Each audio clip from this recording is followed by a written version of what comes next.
Subscribe to our YouTube channel and press the bell icon to get the latest updates.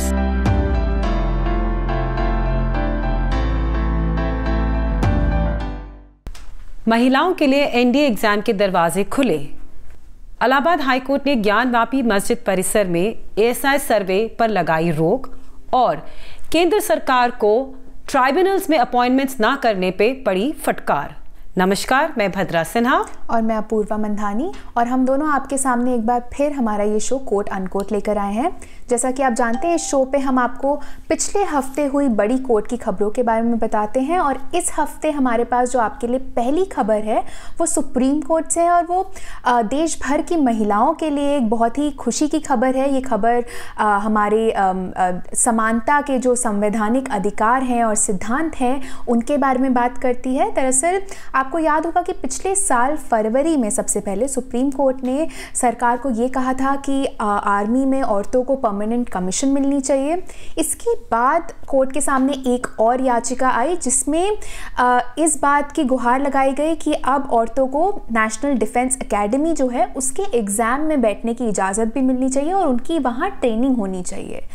अब याचिकाकर्ताओं ने ये कहा था कि चूँकि अभी औरतों को ये अधिकार नहीं है, औरतें एनडीए एग्ज़ाम के लिए नहीं बैठ सकती। ये दरअसल हमारे जो समानता के अधिकार हैं, मैंने जैसे आपको बताया राइट टू इक्वालिटी और जेंडर इक्वालिटी जो हमारे कॉन्स्टिट्यूशन में है, ये उसके खिलाफ जाता है, उसका उल्लंघन करता है।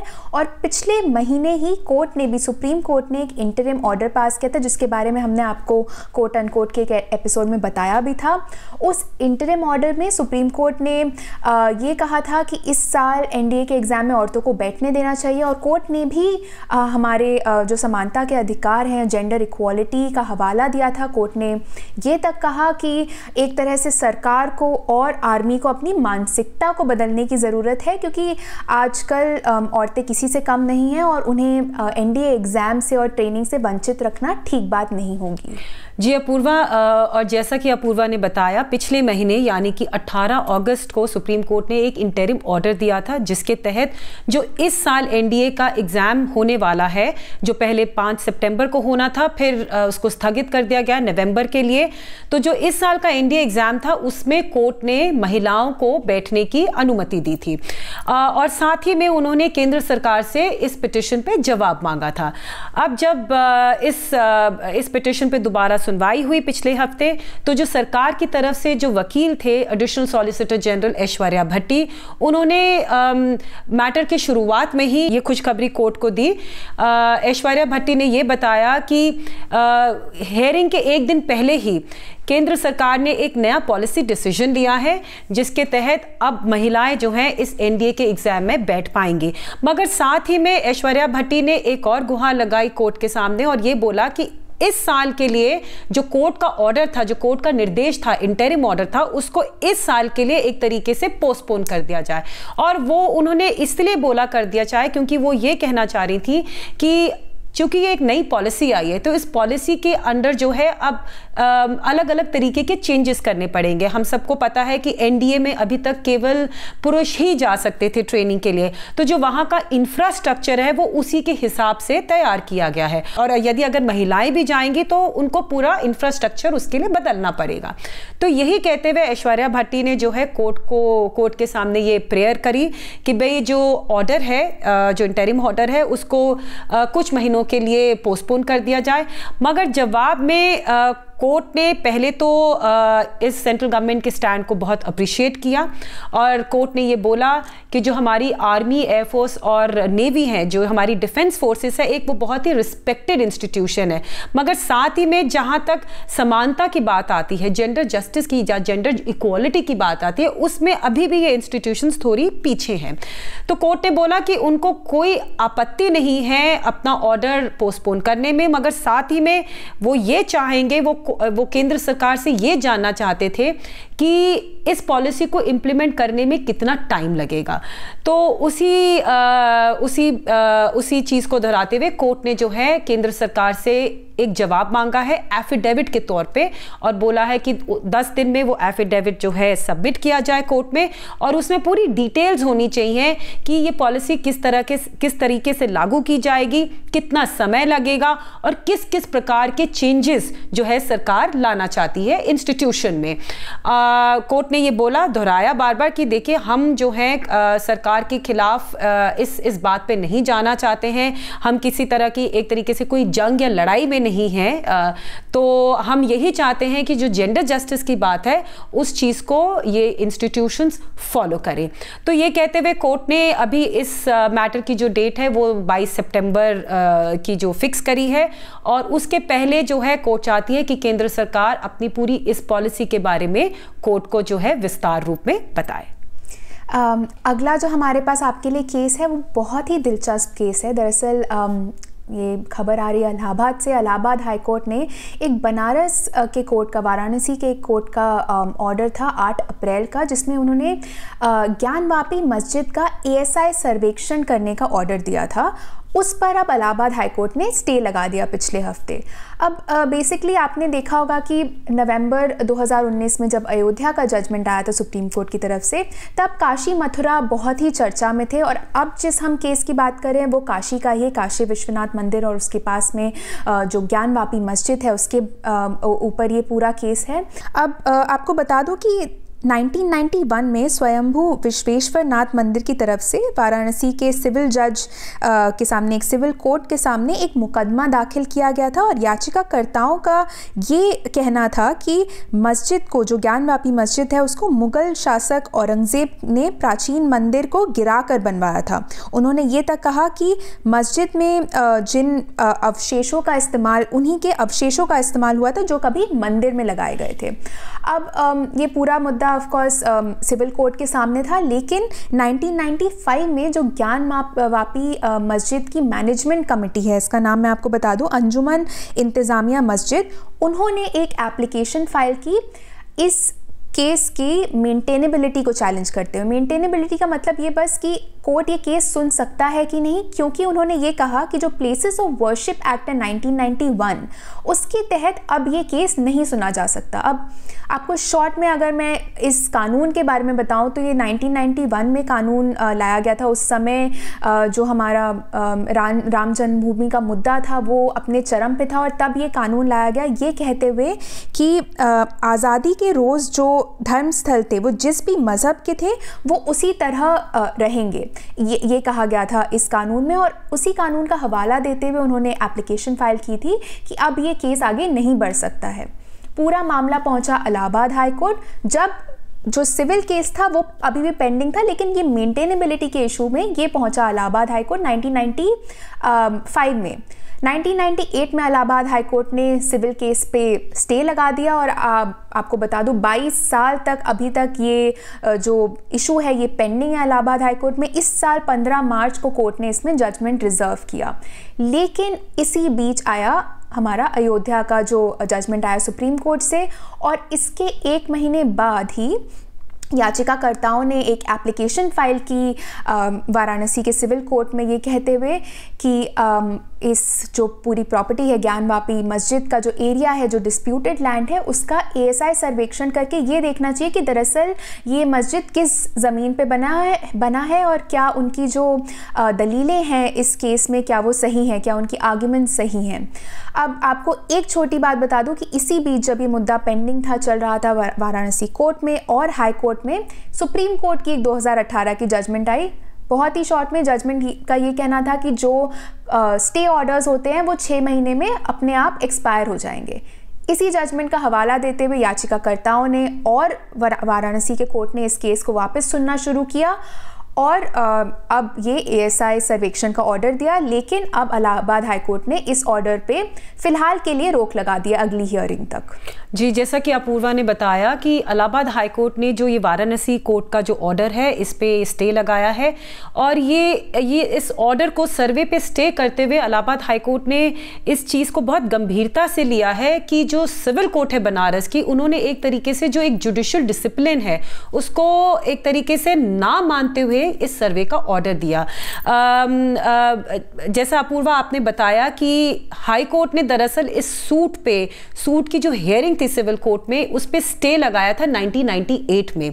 और जैसे ही अयोध्या का जजमेंट आया है सुप्रीम कोर्ट से, उसके बाद याचिकाकर्ताओं ने एक एप्लीकेशन लगाई। उस एप्लीकेशन में उन्होंने एक पुराने सुप्रीम कोर्ट का जजमेंट का हवाला देते हुए ये बोला कि जो ये स्टे होता है ये केवल 6 महीने तक ऑपरेट करता है। और इसी एप्लीकेशन को मद्देनजर रखते हुए जो बनारस की सिविल कोर्ट है उन्होंने दोबारा से सुनवाई शुरू कर दी। मगर जब ये सुनवाई शुरू हुई तो भी उस दौरान भी जो पिटिशनर थे इसमें सिविल सूट में, उन्होंने इलाहाबाद हाई कोर्ट में गुहार लगाई, ये बोलते हुए कि 1998 के स्टे के बावजूद सिविल कोर्ट जो है इस मुद्दे को दोबारा से सुन रही है। तो 2020 में दोबारा से हाई कोर्ट ने इस चीज़ को कंफर्म किया कि नहीं, जब तक हम इस पूरे मुद्दे पे अपना एक निर्देश या फैसला नहीं देते हैं, तब तक सिविल कोर्ट जो है इस पे बिल्कुल सुनवाई नहीं करेगी। इसके बावजूद तो जो 2 स्टे ऑर्डर थे, इसके बावजूद जो है सिविल कोर्ट जो है इस मामले को सुनती रही और अप्रैल में उन्होंने सर्वे का ऑर्डर दिया। तो इलाहाबाद हाई कोर्ट ने इसको बहुत गंभीरता से लिया है, क्योंकि देखिए अपूर्वा, जो हमारी जुडिशरी है उसमें एक जुडिशियल हायरार्की है, उसमें एक डिसिप्लिन होता है जिसको फॉलो करना बहुत ज़रूरी होता है। और अक्सर ये देखा गया है कि यदि हाई कोर्ट अगर किसी ट्रायल कोर्ट के मुकदमे पे स्टे लगा दे तो ट्रायल कोर्ट या जो निचली अदालत होती है वो कभी उस मामले को आगे नहीं सुनती है। मगर चूंकि इस केस में निचली अदालत ने एक तरीके से इस डिसिप्लिन को तोड़ा, तो इसलिए हाई कोर्ट को इंटरवीन करना पड़ा और जो पिटिशंस उनके सामने लगी थी उनको एंटरटेन करते हुए इस सर्वे को रोकना पड़ा। जो तीसरी खबर है हमारे पास आपके लिए वो है हमारे देश के ट्राइब्यूनल्स को लेकर। इस पे काफ़ी सारी वैकेंसीज़ एक्चुअली इस समय चल रही हैं ट्राइब्यूनल्स में। कई जो मेंबर्स की जगह, सदस्यों की जगह हैं, वो खाली हैं इस समय। और इसी बात पर अब सुप्रीम कोर्ट ने केंद्र सरकार को पिछले हफ्ते फटकार लगाई। अब आपको अगर ब्रीफ में ट्राइब्यूनल्स के बारे में बता दूँ, ये जो बॉडीज़ होती हैं ट्राइब्यूनल्स, ये कुछ स्पेसिफिक स्पेशलाइज्ड केसेस को ही सुनती हैं। ये संविधान के अंदर इनकी बात की गई है, ये एक अमेंडमेंट के ज़रिए ऐड किए गए थे ट्राइब्यूनल्स संविधान में दरअसल इमरजेंसी के टाइम पे। और लेकिन तब से ही इनमें कुछ ना कुछ विवाद चल रहा है। और ये जो विवाद है स्पेसिफिकली 2017 से शुरू हुआ। दरअसल उस समय जो हमारी वित्त मंत्रालय है उन्होंने कुछ रूल्स बनाए थे ट्राइब्यूनल्स के सदस्यों की जो सर्विस कंडीशंस है, मतलब वो कितने समय तक सदस्य रहेंगे, उनके हाउस रेंट अलाउंस के बारे में, एचआरए के बारे में, उनकी मिनिमम एज क्या होगी, रिटायरमेंट एज क्या होगी, इन सब को लेके उन्होंने रूल्स बनाए थे। लेकिन इन रूल्स को देखकर जो याचिकाएं फाइल हुई सुप्रीम कोर्ट में इनको चैलेंज करते हुए, उनका ये कहना था कि दरअसल ये रूल्स सरकार की तरफ से एक ऐसा अटेम्प्ट है कि वो इन ट्राइब्यूनल्स पे और ज़्यादा कंट्रोल चाहते हैं, एक तरह से एक अपर हैंड चाहते हैं इन सदस्यों पर, क्योंकि ट्राइब्यूनल्स बहुत ही पेचीदा मामले हैंडल करते हैं। एक तरह से बात करूँ, आपने सुना होगा कैट के बारे में, सुना होगा सेंट्रल एडमिनिस्ट्रेटिव ट्राइब्यूनल, तो बहुत जो सेंट्रल सर्विसेज होती है उनकी देखरेख करते हैं। आपने आर्म फोर्सेस ट्राइब्यूनल्स के बारे में सुना होगा। तो ये बहुत ही पेचीदा मामले कई बार हैंडल करते हैं और इनको बनाया इसलिए गया था ये सोचकर कि हाई कोर्ट में बहुत ज़्यादा केसेस पेंडिंग है, तो इनकी ये जो केसेस हैं इनकी सुनवाई जल्दी होगी। प्लस एक और बात थी कि इन ट्राइब्यूनल्स में सिर्फ जजेस नहीं बैठते हैं, इनमें जो उस फील्ड के एक्सपर्ट्स होते हैं वो भी बेंच पर बैठते हैं, तो एक एक्सपर्टीज़ भी उसके साथ वो अपने साथ लाते हैं। लेकिन अब जब ये सदस्यों की कंडीशन, सर्विस कंडीशंस का मामला आया, तो सुप्रीम कोर्ट ने नवंबर 2019 में इन रूल्स को रद्द कर दिया, ये कहते हुए कि सरकार को नए रूल्स बनाने चाहिए इस पर। अब इन रूल्स को ये कहकर रद्द किया गया कि ये दरअसल एक्चुअली सरकार को एक तरह से सुप्रीमेसी या सर्वोच्चता देते हैं इस पूरे मुद्दे में, क्योंकि इन रूल्स में आपको बता दूं सदस्यों के कार्यकाल को कम किया गया था, उनके जो लॉयर्स की नियुक्ति होनी थी मेंबर्स की तरह उसका एज रिस्ट्रिक्शन उस पर लगाए गए थे, उनकी हाउस रेंट अलाउंस को भी हटा दिया गया था, उन्हें हटाने की एग्जीक्यूटिव है उनको इन सदस्यों को हटाने की अनुमति दी गई थी। और जो सर्च कम सिलेक्शन कमेटी है उसमें और ज़्यादा सरकारी नामांकित नॉमिनेटेड लोगों को रखा गया था। तो आप देख रहे हैं कि इन रूल्स को इसी तरह से याचिकाकर्ताओं ने चैलेंज भी किया और सुप्रीम कोर्ट ने नवंबर 2019 में स्ट्राइक डाउन कर दिया। इसके बाद नए रूल्स आए, उसको भी सुप्रीम कोर्ट ने नवंबर 2020 में स्ट्राइक डाउन कर दिया। बहुत ही मिलते जुलते थे ये नए रूल्स भी। उसके बाद सरकार एक और ऑर्डिनेंस लाई अप्रैल में, उसको भी जुलाई में सुप्रीम कोर्ट ने रद्द कर दिया। और ये सभी जो मैं 3 जजमेंट की बात कर रही हूँ, 3 तरह के रूल्स की बात कर रही हूँ जो नए नए कोर्ट लाई है, दोनों में मुद्दे सेम थे। जो रूल्स भी थे वो भी बहुत ही मिलते जुलते थे। और इसीलिए अब इस साल अगस्त में सरकार वापस एक बिल लेकर आई, उसमें भी मिलते जुलते प्रोविजंस थे। ऑफ कोर्स इनको भी सुप्रीम कोर्ट में चैलेंज किया गया, लेकिन जो पिछले हफ्ते सुनवाई हुई है उसमें सुप्रीम कोर्ट ने इस पर बिल, जो ये नया बिल है, नए रूल्स हैं, इस पे ज़्यादा सुप्रीम कोर्ट ने नहीं बात की। सुप्रीम कोर्ट को इस बात से नाराज़गी थी कि इस पूरे चक्कर में ट्राइब्यूनल्स में वैकेंसीज बहुत ज़्यादा बढ़ गई हैं, क्योंकि ये जो पूरा मामला 2017-2019 से चला आ रहा है, इसमें सुप्रीम कोर्ट ये थोड़ा खिंच गया है, स्ट्रेच हो गया है मामला, और इस वजह से जो ट्राइब्यूनल्स हैं वो सफ़र कर रहे हैं एक तरह से। जी अपूर्वा, दरअसल बात ये है कि जब सरकार जो है ये नए नए रूल्स लाती गई या नया लॉ लेके आई, इस दौरान सरकार ने कोई नई अपॉइंटमेंट नहीं करी इन ट्राइब्यूनल्स में। इसके बावजूद कि जो सर्च कम सिलेक्शन थी, जो पुरानी सर्च कम सिलेक्शन कमिटीज़ बनी हुई थी इन रूल्स लाने के पहले, उन्होंने जो है तकरीबन 100 रिकमेंडेशंस भेजी हुई थी गवर्नमेंट ऑफ इंडिया को, केंद्र सरकार को। और केंद्र सरकार जो है इन नामों पे, नेम्स पे या इन नाम पे केवल बैठी रही, कोई फाइनल डिसीजन नहीं लिया। और वो हर बार यही एक तरीके से एक्सक्यूज देती रही कि भाई नहीं, हम कर रहे हैं। और जब ये पूरा मुद्दा कोर्ट में आता गया, इस दौरान जो है अलग अलग ट्राइब्यूनल्स को लेके भी सुप्रीम कोर्ट में भिन्न प्रकार के पिटिशंस जो है दाखिल होती गई। अलग अलग जो बार एसोसिएशंस थे इन ट्राइब्यूनल्स के, उन सब ने अपनी अलग अलग पिटिशंस डाली। और उन पिटिशंस के हेयरिंग के दौरान जो है केंद्र सरकार की तरफ से जो भी वकील पेश होता था वो यही कहता था कि नहीं, हम अपॉइंटमेंट्स कर रहे हैं, ये सब प्रोसेस में है। तो जो पिछले हफ्ते सुप्रीम कोर्ट की हेयरिंग हुई वो भी ऐसी ही एक पिटिशन को लेके हुई, डेट रिकवरी ट्राइब्यूनल को लेके। और जब ये मुद्दा chief justice of India justice NV Ramana की बेंच के सामने आया तो जस्टिस रमणा ने बहुत गंभीरता से इस बात को लिया। और मैं पहले ये बताना चाहूँगी कि दरअसल इस मामले में सबसे पहले सुनवाई हुई थी 16 अगस्त को, जिसमें उन्होंने सॉलिसिटर जनरल तुषार मेहता से जवाब भी मांगा था। मगर उस दिन सॉलिसिटर जनरल के पास चूंकि कोई जवाब नहीं था तो सॉलिसिटर जनरल ने वक्त मांगा। और जब पिछले हफ्ते इस मैटर में दोबारा सुनवाई हुई तो जस्टिस रमन्ना ने एक नई बेंच की स्थापना करी। और उस बेंच में जो दूसरे जो 2 जजेस हैं, जस्टिस DY चंद्रचूड़ और जस्टिस LN राव, वो इस पूरे मामले को पहले सुन चुके हैं और उन्होंने ही जो है उन 2 जजमेंट्स भी डिलीवर किए थे जिसके बारे में आपने अभी हमारे दर्शकों को बताया। तो इसी हेयरिंग के दौरान तीनों जजेस ने इसी बात को बार बार दोहराया कि क्या केंद्र सरकार इन ट्राइब्यूनल्स को बंद करना चाहती है। चीफ जस्टिस ऑफ इंडिया ने इतना तक कहा कि आप जो है हमारे पेशेंस का एक तरीके से टेस्ट ले रहे हैं, आप ये नहीं चाहते कि ये ट्राइब्यूनल्स काम करें। फिर उन्होंने लॉ के को जो लेके उसके मेरिट्स पे कोई बात नहीं करी, मगर हाँ ये चिंता जरूर जताई कि जो लॉ है वो पुराने जजमेंट्स के एक तरीके से खिलाफ है, एक तरीके से विरोध में है। तो उन्होंने इतना तक कहा कि भाई हम मानते हैं कि जो संसद है उसका अधिकार है नए कानूनों को लाना, मगर वो ये नहीं कर सकती कि सुप्रीम कोर्ट के जजमेंट के खिलाफ कोई कानून लाए। हाँ, जो जजमेंट का आधार होता है उसको हटा के यदि वो नया कोई कानून लाना चाहती है तो ला सकती है, मगर उस जजमेंट के खिलाफ जो है वो कोई ऐसा कानून नहीं ला सकती। फिर उन्होंने इस बात को भी बार बार दोहराया कि जब हमने आपको नाम भेजे थे, जो सर्च कम सिलेक्शन कमेटी होती है जो नॉर्मली सुप्रीम कोर्ट जज जिसको हेड करता है, वो सर्च कम सिलेक्शन कमेटी ने जब नाम भेजे थे तब ये कोई रूल्स का कोई वो था ही नहीं। मतलब कि हाँ ठीक है, कोर्ट में मुकदमा चल रहा था मगर इस तरीके से कोई स्टे नहीं था, तो सरकार के ऊपर कोई रोक नहीं था इन अपॉइंटमेंट्स को करने पे। तो क्यों नहीं केंद्र सरकार ने इन अपॉइंटमेंट्स को एक तरीके से नोटिफाई किया। तो इन्हीं सब चीज़ों को बार बार कहते हुए, दोहराते हुए अपनी एक तरीके से निराशा जो है जताई।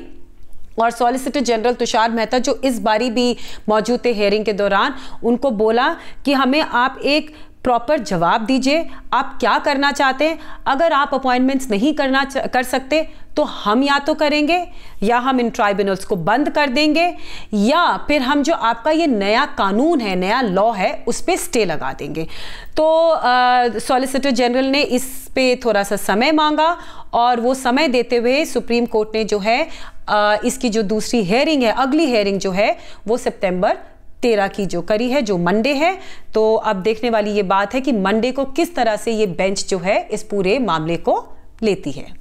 तो अपूर्वा, आज के लिए इतना काफ़ी है। बिल्कुल, उम्मीद करती हूँ कि आपको ये शो पसंद आ रहा हो। जैसे कि मैं हमेशा बोलती हूँ, हमें कमेंट सेक्शन में बताएं कि आप इस शो के बारे में क्या सोचते हैं। अगर आपके पास इन तीनों केसेस के बारे में कुछ आपके पास कुछ कहने के लिए, हमें वो भी बताएं।